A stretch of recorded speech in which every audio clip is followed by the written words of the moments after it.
You did everything right today. You ate, you scrolled, you watched something. Maybe you ordered food you were looking forward to.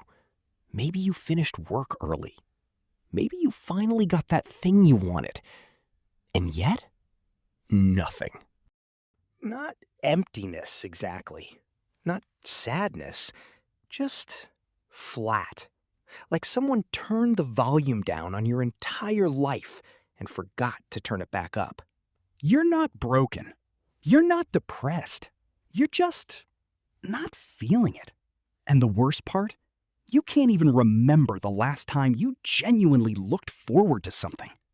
There's a word for this. Anhedonia. It comes from the Greek. An, without. Hedon, pleasure. The inability to feel pleasure from things that used to bring it. Psychologists have studied it for decades in the context of depression, but something has shifted because anhedonia is no longer just a symptom of clinical illness. It's becoming the default state of modern life. And to understand why, you need to understand dopamine. Dopamine is not the pleasure chemical. That's the myth. Dopamine is the anticipation chemical. It fires not when you get the thing, but when you expect to get it. It's the feeling of reaching, not arriving. For most of human history, that system worked perfectly. You saw fruit on a tree. Dopamine fired. You climbed. You ate. The reward matched the effort. But something broke that system entirely. In 2026, the average person unlocks their phone 96 times per day. Every unlock is a dopamine trigger.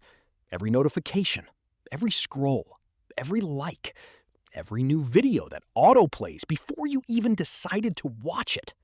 Your brain is being asked to anticipate reward hundreds of times per hour. Small hits, constant hits, an endless stream of tiny dopamine pulses that never quite satisfy. This is dopamine inflation. When a currency is inflated, it loses its value.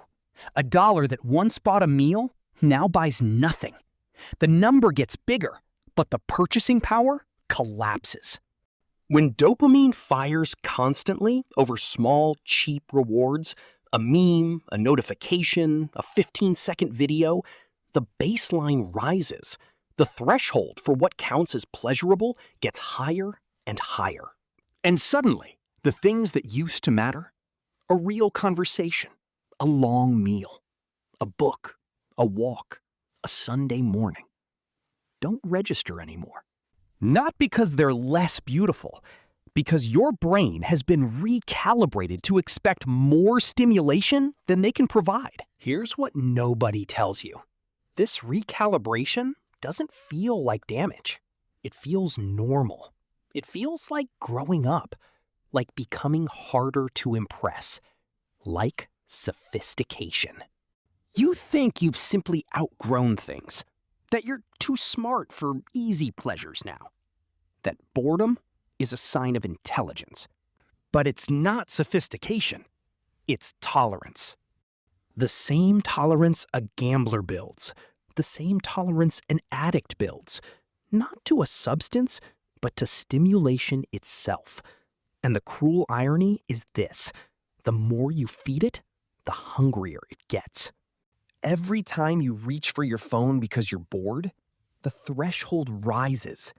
Every time you skip to the next video before the first one ends, the threshold rises. Every time you eat while watching, work while listening, scroll while waiting, the threshold rises. You are paying an invisible tax on your own capacity for joy, and you never agreed to it.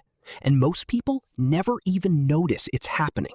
Let me tell you what this actually looks like in real life. You sit down to watch a film you genuinely wanted to see. 20 minutes in, you're on your phone. You go for a walk, a real walk, no headphones. By the third minute, you feel a pull so strong, it's almost physical. Reach for the phone, check something, anything. You meet a friend for dinner, a real friend, someone you love. And somewhere between the starter and the main course, you catch yourself thinking about nothing. Just waiting for something to happen, for something to feel like something. This is not laziness. This is not ingratitude. This is a brain that has been so thoroughly overstimulated that it no longer knows how to be present in a moment that isn't competing for its attention. You have been trained out of your own life. And here's the part that should make you angry. This didn't happen by accident.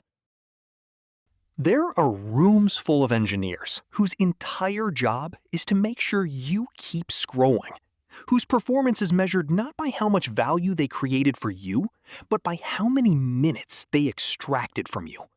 The infinite scroll was invented deliberately to remove the natural stopping point. The autoplay was designed deliberately to override your decision to stop. The notification is timed deliberately to interrupt you at the moment you might otherwise find stillness. You are not weak. You are not undisciplined. You are up against a system that has spent billions of dollars and thousands of hours of research figuring out exactly how to hijack the most ancient part of your brain. And it worked. So, what are you going to do about it? I'm not going to tell you to delete your apps. You've heard that. I'm not going to give you a 5-step dopamine detox plan. You've heard that too. What I want to say is simpler than that. The fact that you feel flat, that nothing quite lands the way it used to, that's not a personal failure. That's a signal. Your brain telling you that something is out of balance, that the diet it's been fed doesn't match what it was built for. Boredom is not the enemy.